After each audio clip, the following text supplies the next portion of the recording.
Welcome to Life Stories, where we share unforgettable tales of love, sacrifice, and unexpected twists that change lives forever. Today, we bring you the heartfelt journey of Emma, a young woman from a small, struggling town, who faces an unimaginable decision to save her family.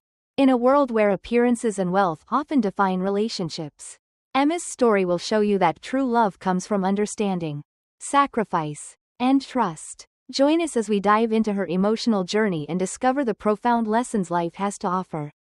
Don't forget to subscribe to the channel to begin today's story. I want to tell you the story of Emma, a young woman who lived in a small, struggling town in the heart of the Midwest. Her family, like many others in their town, had known hardship. They were poor, their lives dictated by the ebb and flow of work that came and went like the changing seasons. Emma's family didn't have much, but they had each other. That bond was the one thing they could count on. Even in the most desperate times, Emma lived with her parents and her older brother, Jake. The days were long and exhausting. Her father worked long hours doing low-paying jobs, fixing fences, hauling sacks of grain at the market, anything to bring in a little extra money. Her mother, too, worked tirelessly. She spent countless hours selling vegetables from a small stall by the roadside. Her skin darkened by the sun, her hands rough from the labor. She sold what little they grew in their garden, hoping to make just enough to feed them that night. It wasn't always enough. There were times when they had no food, no money, and had to make do with whatever they could find. The nights were especially hard. Emma would lie awake, listening to the creaking of the house and the howling wind outside. She'd hear her parents talking quietly in the other room, their voices filled with worry, and know that they were doing everything they could. But it still wasn't enough. There was a time when their family had no home at all. They had been evicted from their small cottage because they couldn't afford the rent for several months. They had nowhere to go, so they ended up on the streets. They slept in an old, abandoned shed, with only the cold earth beneath them to offer any kind of comfort. When it rained, they had no shelter, no protection, but somehow, despite everything, they survived. And throughout it all, Emma's parents never lost faith in the importance of education. It was the one thing they could give her and Jake that no one could ever take away. Money comes and goes, Emma's father would say, wiping the sweat from his brow after a long day's work. But no one can take knowledge away from you. Even when they had nothing, no food, no shoes, no decent clothes, Emma's parents made sure that she and Jake went to school. They made sure that Emma did her best in every class. No matter how hungry she was or how tired she felt. She was a bright student, eager to learn, and it paid off. Against all odds, Emma won a scholarship to study at a university in a larger city. It was a rare opportunity for someone from a family like hers. And it felt like her only chance to escape the poverty that had defined her entire life. Emma left the village with a heavy heart, knowing that she might never return. But she was determined. She studied day and night, poring over textbooks, sacrificing everything to get ahead. She didn't want to disappoint her family. Every success she had was for them, her mother, her father, and especially Jake, who was struggling just as much to find his place in the world. After years of hard work, Emma graduated with honors. She was proud of what she had accomplished, proud of her strength and perseverance. It was an achievement she could hold on to, no matter what happened next. She found a job as a cashier in a small company. It wasn't much, but it was a start. It was better than nothing. And it meant she could finally send money home to her parents, to ease their burdens just a little. Maybe, just maybe, she could help them begin a new chapter in their lives.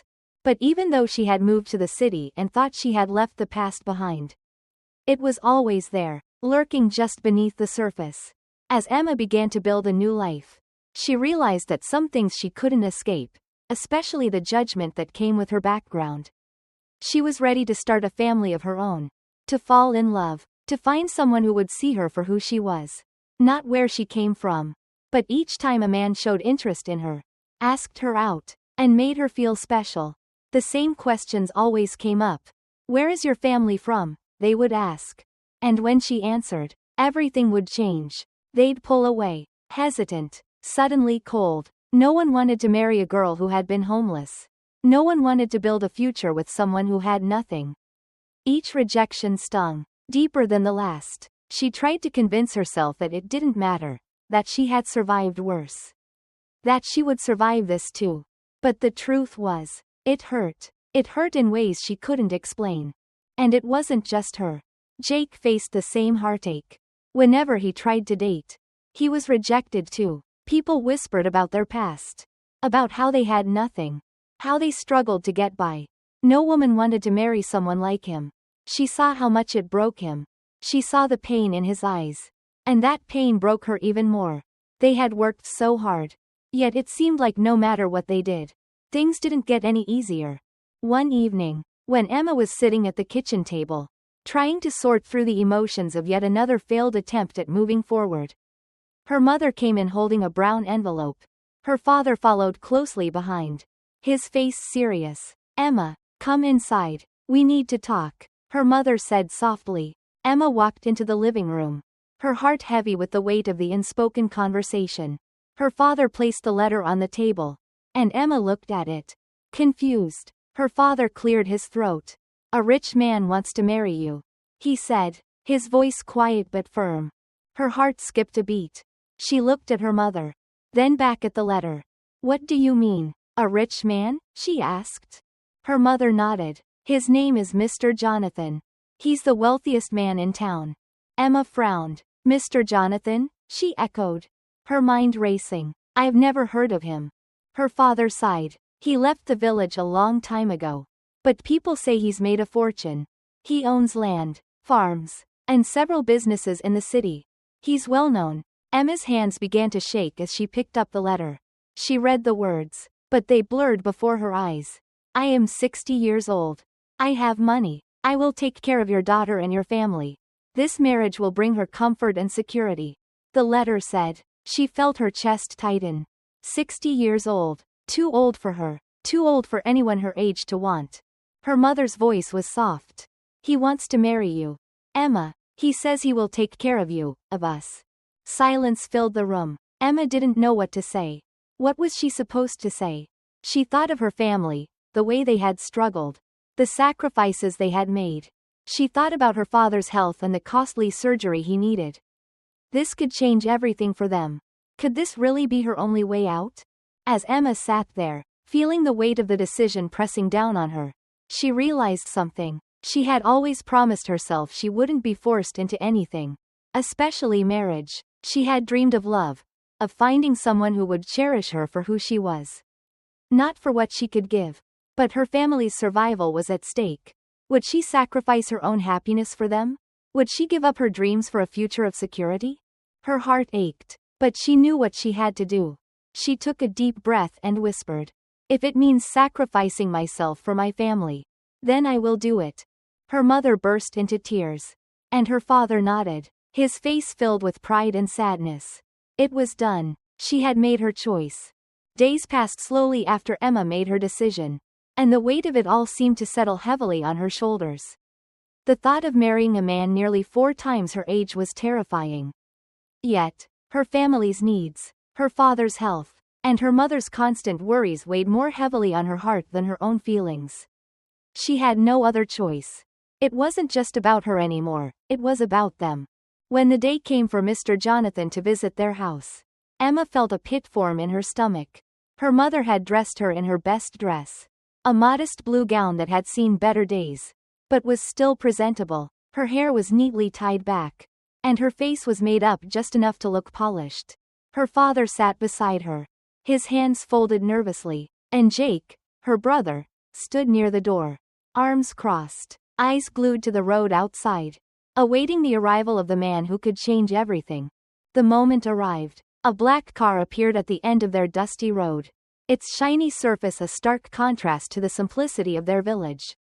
The car slowed, then stopped in front of their house. The door opened, and out stepped Mr. Jonathan. Emma had imagined an old, bent figure, someone frail, perhaps even intimidating in his years. But as he stepped out, she saw nothing like that. He was tall and lean, with graying hair and a well-tailored suit.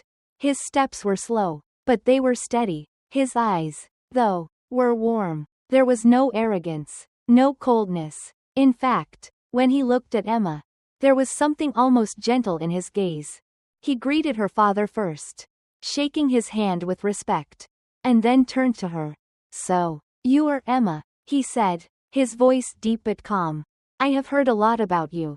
You are a strong, intelligent young woman." Emma's heart skipped a beat. She had expected a man who would be condescending, who might treat her like nothing more than a transaction. But instead, she saw a man who was genuinely interested in her, who seemed to see her for who she was, beyond the circumstances of her family. She nodded, unable to find her words. Mr. Jonathan smiled and gestured to a bench outside. "Come sit with me," he said. "Let's talk." Emma, unsure of what to expect, slowly walked over and sat beside him. Her heart raced, but as they spoke, the tension slowly began to ease. To her surprise, Mr. Jonathan wasn't a man of rigid formality. He spoke casually, asking about her life, her dreams, and even about her family. There was no pressure, no rush to get to the point. He listened intently to her answers, nodding occasionally, but never interrupting. He seemed genuinely kind, and more than anything, he treated her as an equal. He didn't demand respect, he simply gave it. "You are a bright young woman," he said with a smile. "I admire that." The conversation was far from what Emma had expected. It wasn't awkward, it wasn't uncomfortable, and for the first time since she had agreed to this marriage, she began to think that maybe, just maybe, this wouldn't be as bad as she had feared. But that night, when she lay in bed, the doubts started to creep back. She couldn't shake the feeling that this was just a step towards something much bigger. Something that would change her forever. She thought about the life she had left behind, her small town, her friends, the life she could have had if things were different. Would she be able to live with herself, knowing that she had sacrificed her own happiness for the sake of her family's future? The days passed quickly, and before Emma knew it, the wedding was arranged. Her mother, along with some of the village women, helped her prepare. They sewed a simple white dress. Nothing extravagant, but beautiful in its own way. They braided her hair and applied just a touch of oil to make her glow. The villagers whispered, some with excitement, others with pity. A young girl marrying a man so much older. A man with so much money. They all knew why she was doing it. Emma heard the whispers, but she remained silent. She had already made her choice. The morning of the wedding was surreal. She stood in front of a small mirror, adjusting her veil, her hands trembling as she looked at her reflection. She didn't feel like a bride. Her heart ached with the knowledge that she was giving up her dreams. But she also knew that this was the only way to help her family. Her mother came in, placing a gentle hand on her shoulder. "My child," she whispered, "this is your life now. Be strong, be a good wife, and no matter what, you are still my daughter." Tears filled Emma's eyes as she nodded. The ceremony was simple but grand, as weddings in small villages often were. People gathered, some out of curiosity, others for the food. Mr. Jonathan stood at the front, dressed in a well-tailored suit. His hair was graying, and his face was lined with age. But when he smiled, it was warm, kind. He was not the man she had expected. But then, she was not sure what she had expected at all. As Emma walked towards him, her heart heavy with the uncertainty of it all, she wondered if this was truly the right path. Would she be able to live this life? Would she ever find happiness in this strange, new world she was entering? She stood beside him, her hands cold in his, and they exchanged vows. "I do," she whispered, her voice shaking. She closed her eyes, and as she felt the weight of the moment, she knew it was too late to turn back.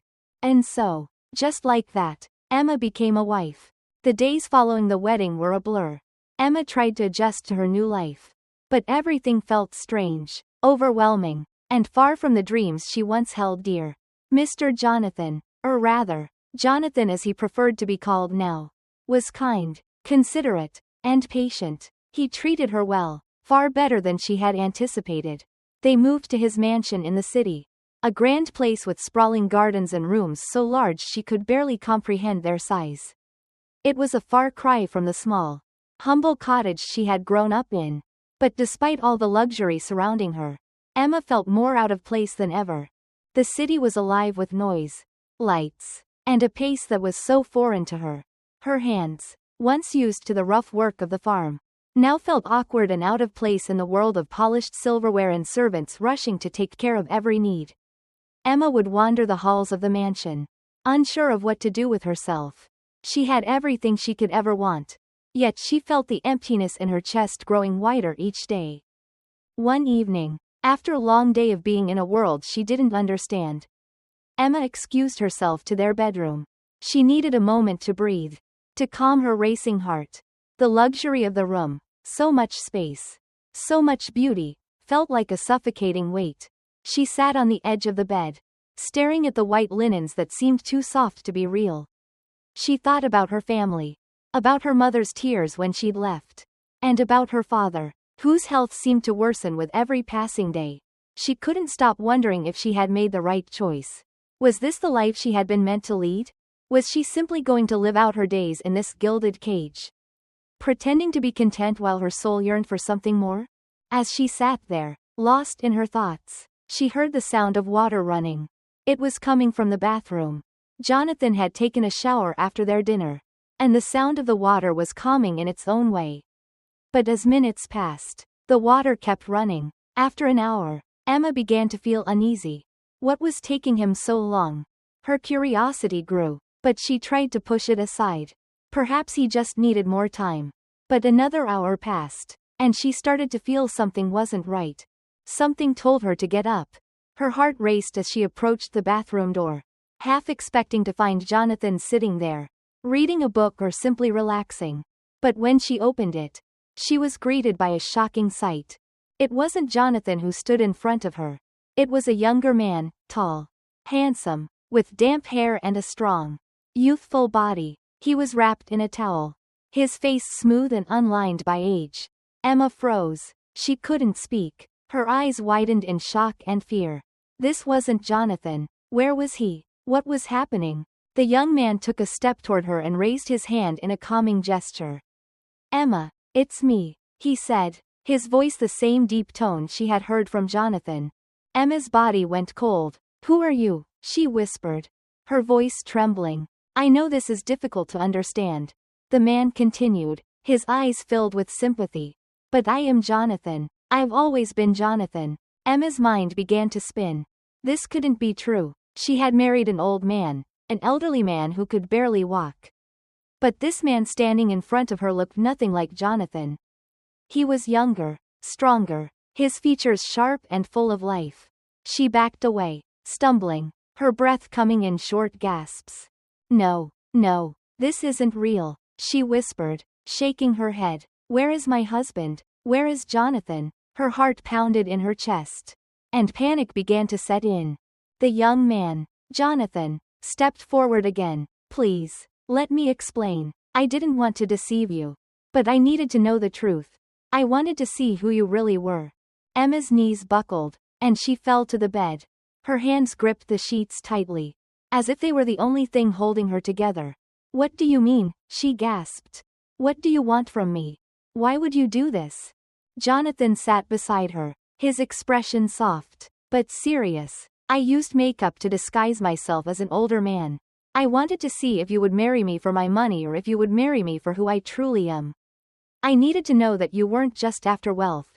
Emma's heart was in her throat. She didn't know what to say. The betrayal, the confusion, it was too much to process. You tricked me, she whispered, tears welling in her eyes. You made me think I was marrying someone I could never love. Someone who would never love me back. Why would you do that to me? Jonathan looked at her with sadness in his eyes. I never meant for it to hurt you, he said softly. I wanted to be sure that I was marrying the right person. I wanted to find someone with a kind heart. Someone who wasn't just interested in my wealth. And when I saw you, I knew you were that person. I just had to make sure. Emma shook her head in disbelief, the tears now falling freely down her cheeks. I don't care how you look, she whispered, her voice breaking. I just wanted to know you for who you really were. Not this game you played with me. Jonathan looked at her with tenderness in his eyes. I understand, Emma, he said, his voice low and sincere. I never wanted to deceive you. I just wanted to know if you would love me for who I am. Not for what I have. And I do love you. Emma, I love you more than you know. Emma felt a whirlwind of emotions, the confusion, the anger, the hurt, gradually replaced by something else. Her heart, despite everything, was slowly starting to soften. Could she really forgive him? Could she learn to love the man who had lied to her? The truth of it all hit her like a wave. And for the first time, Emma realized that love was not about appearances or wealth. It was about trust, understanding, and finding someone who saw her for who she truly was. As Emma sat there, her heart still heavy with confusion and betrayal, she began to realize something important. She had spent so long trying to escape the life she knew, trying to leave behind the poverty and hardships of her past. But in doing so, she had overlooked the most important truth of all. Love isn't about appearances, wealth, or status. It was about finding someone who accepted you for who you truly were. Flaws and all. Jonathan, though he had made a mistake, had shown her more kindness, patience, and understanding than anyone ever had. Despite his deception, he had sought out her heart, not her bank account. As Emma looked into his eyes, she saw the sincerity, the regret, and the hope for a future together. It wasn't perfect, and it hadn't been easy. But in that moment, Emma knew that love could grow even from the most unexpected circumstances. Maybe we can start over, she whispered, her voice trembling but filled with hope. Jonathan smiled softly, his eyes glistening with relief. We can, he replied gently. We can build something real, something honest, together. From that moment on, Emma and Jonathan worked to rebuild their relationship. Slowly but surely, they learned to trust one another again. And over time, Emma realized that this life, one that she had once feared and rejected, could hold a beauty and a joy she never expected. It wasn't the life she had imagined, but it was theirs, and they made it work. As she looked back on her journey, Emma knew she had learned a profound lesson. Life might not always follow the path you expect, but sometimes, the most unexpected twists can lead to the greatest happiness. Don't forget to subscribe to the channel for more heartwarming life stories.